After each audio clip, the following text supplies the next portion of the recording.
Assalamualaikum warahmatullahi wabarakatuh. Alhamdulillah nahmaduhu wa nasta'inuhu wa nastaghfiruh wa na'udzu billahi min shururi anfusina wa min sayyiati a'malina may yahdihillahu fala mudilla lahu wa may yudlilhu fala hadiya lahu. Amma ba'du fa inna asdaqal hadithi kitabullah ta'ala wa khairal hadyi hadyu Muhammadin sallallahu alaihi wasallam wa syarrul umuri muhdatsatuha wa kullu muhdatsatin bid'ah wa kullu bid'atin dhalalah wa kullu dhalalatin finnar. Qala ta'ala a'udzu billahi minasy syaithanir rajim. Bismillahirrahmanirrahim. Ya ayyuhalladzina amanu ista'inu bis-sabri was-salah innallaha ma'as sabirin. Alhamdulillah, puji syukur kita panjatkan kepada Allah Subhanahu wa taala. Salawat dan salam kita sampaikan kepada junjungan kita Nabi besar Muhammad sallallahu alaihi wasallam. Jangan lupa kita niat i'tikaf. Nawaitu an a'takifa fi hadzal masjidi ma dumtu fihi sunnatan lillahi taala. Mudah-mudahan kita ngaji di masjid ini terus mendapatkan pahala i'tikaf, insyaallah akan mendapatkan pahala yang besar dari Allah Subhanahu wa taala. Amin ya rabbal alamin. Kita langsung ke pembahasan kita. Apa? Salat gerhana matahari dan bulan. Apaan? Gerhana matahari dan bulan atau jenazah? Mana? Oh, gerhana matahari dan bulan.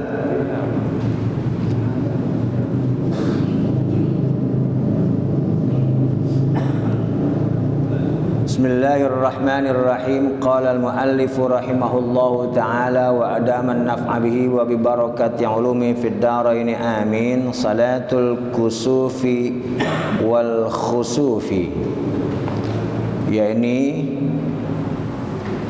salat gerhana matahari dan gerhana bulan. Kalau kusuf gerhana matahari, khusuf pakai kha gerhana bulan. Sunnatun muakkadatun wa hiya rak'atani fi kulli rak'atin minhuma qiyamani yutilul qira'ata fihima war ruku'ani yutilut tasbiha fihima duna sujudi wa yakhtubu ba'daha khutbataini wa yusirru fi kusufi syamsi wa yajharu fi khusufil qamari. Salat gerhana matahari dan bulan itu sunnah muakkadah hukumnya, yang mana pahalanya sangatlah besar mendekati pahala wajib. Dan salat gerhana bulan atau gerhana matahari itu 2 rakaat, rak'atani fi kulli rak'atin minhuma qiyamani. Setiap rakaat dari keduanya itu dengan 2 kali berdiri. Yutilul qira'ata fihima, dengan memanjangkan bacaan Al-Quran ataupun surah di dalamnya. Warruku'ani, dan juga 2 kali ruku. Yutilut tasbiha fihima, dengan memanjangkan bacaan tasbih di dalam kedua ruku itu. Dunas sujudi, berbeda dengan sujud. Dan berkhutbah sesudah solat dengan 2 khutbah. Wa yakhtubu ba'daha khutbataini wa yusirru fi kusufi syamsi, dan si imam yusirru melirihkan ataupun membaca sir pada gerhana matahari, yaitu siang hari. Wa yajharu fi khusufil qamari, dan melantangkan ataupun dibaca jahar pada sembahyang gerhana bulan, karena itu malam hari. Sekarang begini, kita sebelum kita bahas tentang sholat gerhana matahari atau gerhana bulan, kita bicara sholat sunnah. Sholat sunnah itu ada macam-macam. Ada sholat sunnah yang mengiringi sholat sunnah rawat, yang mengiringi sholat wajib, ya. Ada sholat sunnah yang mengiringi sholat Sholat wajib namanya sholat sunnah apa? Sholat sunnah apa? Rawatib, atau sholat sunnah qobliyah dengan ba'diyah. Jadi itu sholat sunnah yang mengiringi sholat wajib, itu sholat sunnah rawatib itu, yaitu yang bentuknya qobliyah dan ba'diyah. Ada lagi sholat-sholat sunnah yang tidak mengiringi sholat wajib, yang tidak mengiringi sholat wajib. Artinya sholat sunnah yang kita lakukan di waktu-waktu tertentu ataupun pada saat-saat tertentu. Misalnya sholat sunnah tahajud, ada lagi sholat sunnah duha, ada lagi sholat sunnah taraweh, ada lagi sholat sunnah gerhana matahari, gerhana bulan, ada lagi sholat sunnah apa? Idul Fitri dan Idul Adha. Itu semuanya sholat-sholat sunnah dalam rangka mendukung sholat wajib kita. Mendukung apanya? Mendukung pahalanya. Bisa jadi sholat wajib kita itu mizannya ataupun timbangannya nanti itu ringan, tapi akan menjadi berat dengan tambahan-tambahan sholat sunnah itu. Apakah qobliyah, ba'diyah, ataupun sholat-sholat sunnah itu yang lain. Nah, sholat sunnah qobliyah dan ba'diyah, bapak-bapak, ibu-ibu sekalian, ada yang muakkad, ada yang ghairu muakkad. Sholat sunnah qobliyah dan ba'diyah, ada yang muakkad, ada yang ghairu muakkad. Ada yang pahalanya besar dan ada yang pahalanya tidak sebesar sunnah muakkad. Tetap dapat pahala, tapi tidak sebesar yang muakkad. Kalau kita emang mengerti ataupun kalau kita sudah jelas, insya Allah kita lakukan yang paling utama, kita lakukan yang muakkad. Kalau yang ghair muakkad kita kagak sempet. Yang bagus itu muakkad kita kerjain, ghair muakkad juga kita laksanain. Nah sekarang ada berapa sholat sunnah yang mengiringi sholat wajib? Ada berapa rakaat? Ada berapa rakaat dah? Ada berapa rakaat sholat sunnah yang mengiringi sholat sunnah? Sholat wajib yang mengiringi sholat wajib. Sholat subuh, sholat apa? Zuhur, asar, maghrib dan isya. Nah itu kan ada ba'diyah, ada qobliyahnya. Nah itu berapa jumlah rakaatnya? Keseluruhannya? Ada berapa? Ada berapa? Kita hitung aja dah. Yang kalau bagus mah kita udah hafal. Ada berapa? Ada 22. Ada berapa? 22. Itu 22 itu yang muakkad dan ghair muakkad itu 22 rakaat. Nah, ada lagi 22 ini terbagi dua. Ada muakkad, ada ghairu muakkad. Ada yang pahalanya besar, ada yang pahalanya biasa-biasa aja. Artinya tetap dapat pahala, semuanya tetap mendukung sholat fardu. Nah, yang muakkad dengan ghairu muakkad.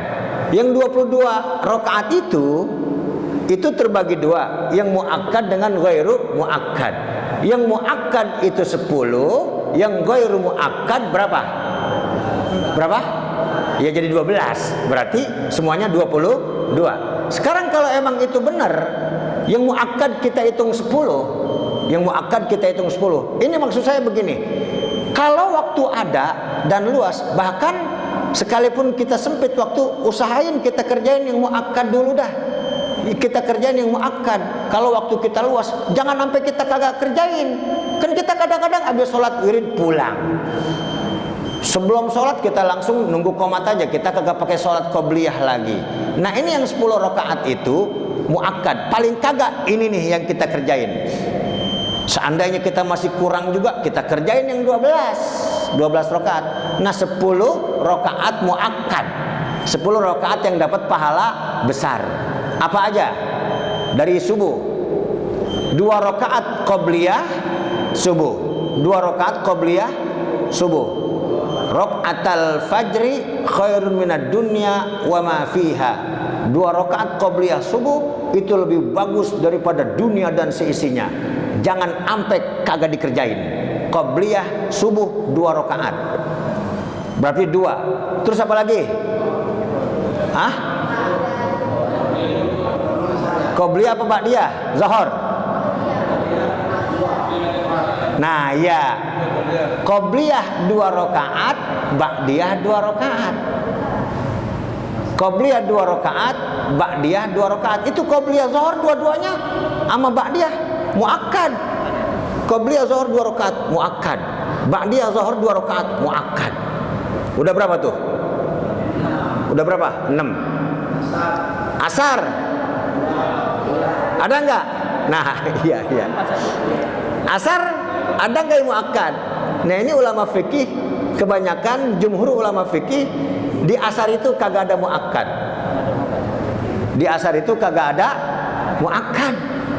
Sekalipun di asar kagak ada muakkad, tapi Nabi sangat menganjurkan. Misal apa? Rahimallahu man shalla arba'an qablal asri. Allah memberikan rahmat kepada orang yang sholat asar qobliyah 4 rakaat. Allah memberikan rahmat kepada orang yang sholat qobliyah asar 4 rakaat. Itu sholat asar qobliyah. Jadi 4 rakaat. Bagaimana kalau saya kerjain 2 rakaat? Kagak apa-apa. Kagak apa-apa, qobliyah asar 2 rakaat. Yang cakep 4 rakaat. Tapi itu dalam kategori kajian fikih kebanyakan tidak menyatakan itu muakkad. Enggak ada muakkadnya. Berarti masih berapa muakkad? Baru berapa? 6. Tadi katanya berapa? 10. 6. Nah, berarti apa? Ba'diyah maghrib. Ba'diyah maghrib 2 rakaat. Berapa? 8. Kemudian ba'diyah isya. Berapa? 2 rakaat. Berarti jadi 10. Jadi 10. Qobliyah subuh 2, qobliyah zuhur 2, ba'diyah zuhur 2, ba'diyah maghrib 2, ba'diyah isya 2. Berapa? 10. Selebihnya ghair muakkad. Apaan aja? Yaitu tadi qobliyah asar 4, bisa juga kita laksanakan 2, qobliyah zuhur 2, ba'diyah zuhur 2. Jadi sebetulnya sholat qobliyah zuhur 4, sholat ba'diyah zuhur 4. Nah, qobliyah yang 4 itu 2 muakkad, 2 kagak muakkad. Ba'diyah zuhur 4, 2 muakkad, 2 enggak muakkad. Qobliyah asar boleh kita pakai 4, boleh kita pakai 2. Qobliyah maghrib ada. Kalau ada orang bilang mengatakan qobliyah maghrib itu kagak ada, berarti belum sampai dia. Qobliyah maghrib itu ada. Karena Nabi, barang siapa yang pengen sholat qobliyah qobliyah maghrib silakan, yang tidak melaksanakan juga tidak mengapa. Itu qobliyah maghrib. Ada, tapi tidak muakkad, 2 rakaat. Qobliyah isya berapa? 2 rakaat. Berapa tuh? Kalau kita bilang ada 12 apa ada 14? Qobliyah zuhur 2. Ini yang ghair muakkad. Ba'diyah zuhur 2. Qobliyah asar berapa? 4. Berapa tuh? 8. Qobliyah maghrib 2. Berapa? 10. Qobliyah isya 2. Berapa? 12. Berarti jumlah keseluruhan 22. Jelas nggak? Kerjain. Pahala kita masih dikit, dosa kita belum hilang. Sembahyang fardu nggak ngejamin kita, nggak ngejamin. Jadi kita kudu tambahin. Yakin nggak kita sembahyang fardu khusyuk? Lagi sholat begitu khusyuk, sembahyang zuhur udah tuh khusyuk begitu. Lah sembahyang ngingetin kondangan, sembahyang ngingetin apa? Ngingetin kreditan. Lagi sholat asar gitu.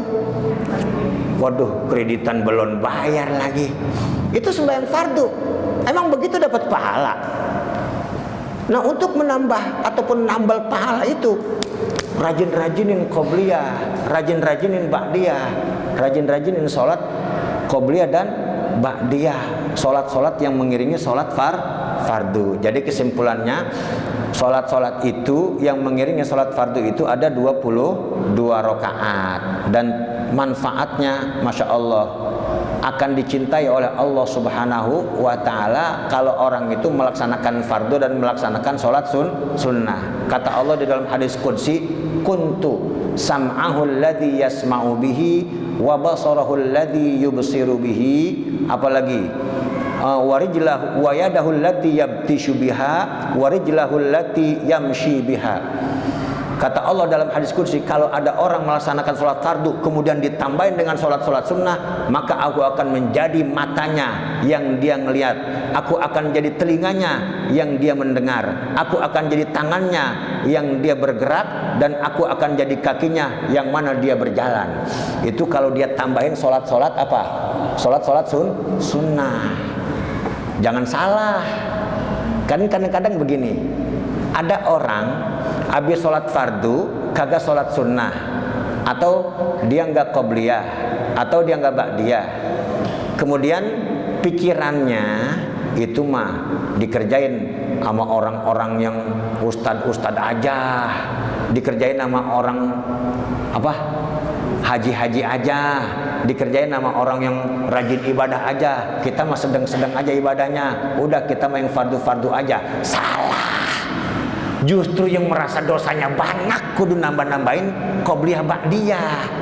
Berarti kalau kita sembahyang fardu kagak pakai qobliyah ba'diyah, perasaan kagak punya dosa, pahalanya udah berasa banyak. Jadi semakin kita ibadah kepada Allah, semakin berasa bahwa dosa kita itu banyak. Makanya dalam rangka menghilangkan dosa, kita tambahin dengan qobliyah dan ba'diyah. Jelas sampai sini? Nah, ini untuk sholat-sholat sunnah yang mengiringi sholat fardu. Ya